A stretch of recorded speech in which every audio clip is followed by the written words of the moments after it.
ክርስቶስ ተንሥአ እሙታን በአቢይ ኃይል ወስልጣን አሰሮ ለሰይጣን አግዓዞ ለአዳም ሰላም እምይእዜሰ ኮነ ፍስሐ ወሰላም። ሰላም በመላው ዓለም የምትገኙ ውድ ኦርቶዶክሳውያን እንኳን ለብርሃነ ትንሣኤው በሰላም አደረሳችሁ። በኢትዮጵያ ኦርቶዶክስ ተዋሕዶ ቤተክርስቲያን ስርዓት መሰረት እንግዲህ ከትንሣኤ እሁድ ቀጥሎ ያለው ሰኞ ማዕዶት በመባል ይታወቃል። ይህ ዕለት የትንሣኤ ሰሞን ወይ ደግሞ የትንሣኤ ሳምንት የመጀመሪያ ቀን ሰኞ ሲሆን ታላቅ መንፈሳዊ ትርጉምና ምስጢር አለው በቤተክርስቲያናችን አስተምሮ መሰረት። ስለ ዕለቱ ስያሜና መንፈሳዊ ትምህርት ቀጥሎ በዝርዝር አስረዳችኋለሁ። እስከ ቪዲዮ ፍጻሜ ድረስ አብራችሁን ቆዩ። እንግዲህ ማዕዶት የሚለው ከትንሣኤ ቀጥሎ ያለው የመጀመሪያው ሰኞ ነው። ማዕዶት በመባል ይጠራል። ማዕዶት የሚለው ቃል የግዕዝ ሲሆን ትርጉሙም መሻገር ማለት ነው። ይህ ስያሜ የተሰጠበት ዋናው ምክንያት እንግዲህ በርካታ ትርጓሜ ወይም ደግሞ ምክንያት አለው። መጀመሪያው ከሞት ወደ ሕይወት የሚል ትርጓሜ አለው። ማዕዶት ማለት መሻገር ነው። መሻገር ከሞት ወደ ሕይወት።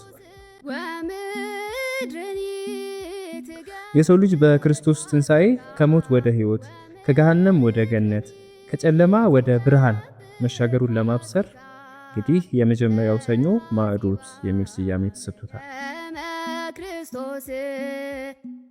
ሌላው የቀይ ባህር መሻገር ምሳሌ ተደርጎ ይወሰዳል። እንግዲህ በመጽሐፍ ቅዱስ እስራኤላውያን ከግብፅ ባርነት ወጥተው ቀይ ባህርን ተሻግረው ወደ ምድሪቱ ርስት እንደገቡ ሁሉ ምዕመናንም በክርስቶስ ትንሣኤ ከኃጢአት ባርነት ወደ እግዚአብሔር መንግሥት መሻገራቸውን ያመለክታል ማዕዶት የሚለው ማለት ነው።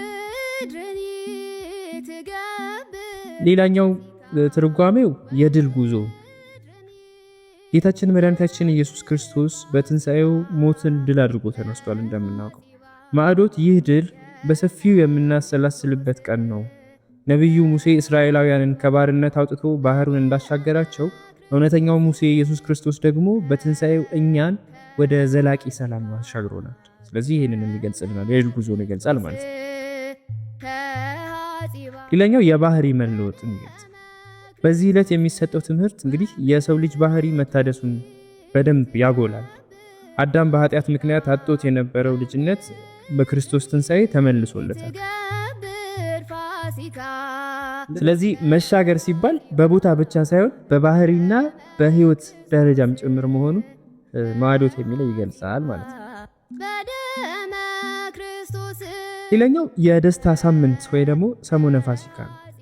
ከትንሣኤ እስከ ዳግም ትንሣኤ ወይ ደግሞ ለ8 ቀናት ያሉት ዕለታት እንደ አንድ ዕለት ትንሣኤ ተቆጥረው በታላቅ ደስታ ይከበራሉ። ሰኞ ማዕዶት ይባላል። የዚህ የደስታ ሳምንት መጀመሪያ በመሆኑ በቤተ ክርስቲያን ውስጥ የሚቀርቡት መዝሙራትና ምስጋናዎች ሁሉ የትንሣኤውን የምስራች የሚያበስሩ ናቸው። የማዕዶት ዕለት ለእኛ የሚሰጠን ትልቅ ትምህርት ተስፋ ነው። በሕይወታችን ውስጥ የሚገጥሙንን ልዩ ልዩ ባህሮች፣ ችግሮች፣ ኃጢአቶችና ፈተናዎች በትንሣኤው ኃይል መሻገር እንደምንችል በእጅጉ ያስገነዝበናል። ክርስቶስ ቀድሞ ተሻግሮ መንገዱን ስለከፈተልን እኛም በእምነት እርሱን ተከትለን ወደ መንግስቱ እንደምንሻገር እርግጠኞች እንድንሆን ያደርገናል። ማዕዶት ማለት የነጻነት ቀን ነው። አንድ ክርስቲያን በዚህ ዕለት ማሰብ ያለበት ክርስቶስ ለኔ ሲል ሞትን ድል አድርጎ ተነስቷል፣ እኔም ከእንግዲህ የኃጢአትና የሞት ባሪያ አይደለሁም፣ ወደ ብርሃን ተሻግሬያለሁ የሚለውን ትልቅ እውነት ነው ማሰብ ያለበት። በሕይወታችን ውስጥ ካለፉት ፈተናዎች ወደ አዲስ ስኬትና ሰላም የምንሻገርበት የትንሣኤ በዓል ይሁንልን። እንኳን ከሞት ወደ ሕይወት ከጨለማ ወደ ብርሃን ተሻገር። ማዕዶት የሰላም የፍቅርና የበረከት መሻገሪያ ይሁንልን። በድጋሚ መልካም በዓል።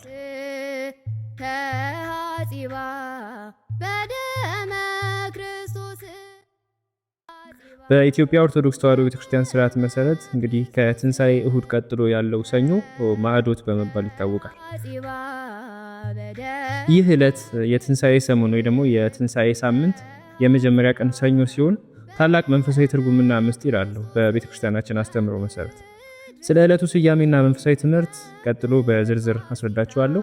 እስከ ቪዲዮ ፍጻሜ ድረስ አብራችሁን ቆዩ።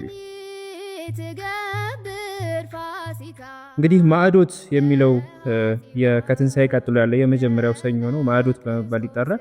ማዕዶት የሚለው ቃል የግዕዝ ሲሆን ትርጉሙም መሻገር ማለት ነው።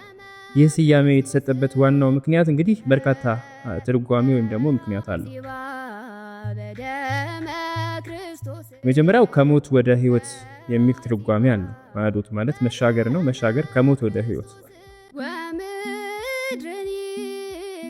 የሰው ልጅ በክርስቶስ ትንሣኤ ከሞት ወደ ህይወት፣ ከገሃነም ወደ ገነት፣ ከጨለማ ወደ ብርሃን መሻገሩን ለማብሰር እንግዲህ የመጀመሪያው ሰኞ ማዕዶት የሚል ስያሜ ተሰጥቶታል። ሌላው የቀይ ባህር መሻገር ምሳሌ ተደርጎ ይወሰዳል። እንግዲህ በመጽሐፍ ቅዱስ እስራኤላውያን ከግብፅ ባርነት ወጥተው ቀይ ባህርን ተሻግረው ወደ ምድሪቱ ርስት እንደገቡ ሁሉ ምዕመናንም በክርስቶስ ትንሣኤ ከኃጢአት ባርነት ወደ እግዚአብሔር መንግስት መሻገራቸውን ያመለክታል። ማዕዶት የሚለው ማለት ነው። ሌላኛው ትርጓሜው የድል ጉዞ። ጌታችን መድኃኒታችን ኢየሱስ ክርስቶስ በትንሣኤው ሞትን ድል አድርጎ ተነስቷል። እንደምናውቀው ማዕዶት ይህ ድል በሰፊው የምናሰላስልበት ቀን ነው። ነቢዩ ሙሴ እስራኤላውያንን ከባርነት አውጥቶ ባህሩን እንዳሻገራቸው እውነተኛው ሙሴ ኢየሱስ ክርስቶስ ደግሞ በትንሣኤው እኛን ወደ ዘላቂ ሰላም አሻግሮናል። ስለዚህ ይህንን ይገልጽልናል፣ የድል ጉዞን ይገልጻል ማለት ነው። ሌላኛው የባህሪ መለወጥን ይገልጻል። በዚህ ዕለት የሚሰጠው ትምህርት እንግዲህ የሰው ልጅ ባህሪ መታደሱን በደንብ ያጎላል። አዳም በኃጢአት ምክንያት አጥቶት የነበረው ልጅነት በክርስቶስ ትንሣኤ ተመልሶለታል። ስለዚህ መሻገር ሲባል በቦታ ብቻ ሳይሆን በባህሪና በሕይወት ደረጃም ጭምር መሆኑ ማዕዶት የሚለው ይገልጻል ማለት ነው። ሌላኛው የደስታ ሳምንት ወይ ደግሞ ሰሙነ ፋሲካ ነው። ከትንሣኤ እስከ ዳግም ትንሣኤ ወይ ደግሞ ለ8 ቀናት ያሉት ዕለታት እንደ አንድ ዕለት ትንሣኤ ተቆጥረው በታላቅ ደስታ ይከበራሉ። ሰኞ ማዕዶት ይባላል። የዚህ የደስታ ሳምንት መጀመሪያ በመሆኑ በቤተ ክርስቲያን ውስጥ የሚቀርቡት መዝሙራትና ምስጋናዎች ሁሉ የትንሣኤውን የምስራች የሚያበስሩ ናቸው። የማዕዶት ዕለት ለእኛ የሚሰጠን ትልቅ ትምህርት ተስፋ ነው። በሕይወታችን ውስጥ የሚገጥሙንን ልዩ ልዩ ባህሮች፣ ችግሮች፣ ኃጢአቶችና ፈተናዎች በትንሣኤው ኃይል መሻገር እንደምንችል በእጅጉ ያስገነዝበናል። ክርስቶስ ቀድሞ ተሻግሮ መንገዱን ስለከፈተልን እኛም በእምነት እርሱን ተከትለን ወደ መንግስቱ እንደምንሻገር እርግጠኞች እንድንሆን ያደርገናል። ማዕዶት ማለት የነጻነት ቀን ነው። አንድ ክርስቲያን በዚህ ዕለት ማሰብ ያለበት ክርስቶስ ለኔ ሲል ሞትን ድል አድርጎ ተነስቷል፣ እኔም ከእንግዲህ የኃጢአትና የሞት ባሪያ አይደለሁም፣ ወደ ብርሃን ተሻግሬያለሁ የሚለውን ትልቅ እውነት ነው ማሰብ ያለበት። በሕይወታችን ውስጥ ካለፉት ፈተናዎች ወደ አዲስ ስኬትና ሰላም የምንሻገርበት የትንሣኤ በዓል ይሁንልን።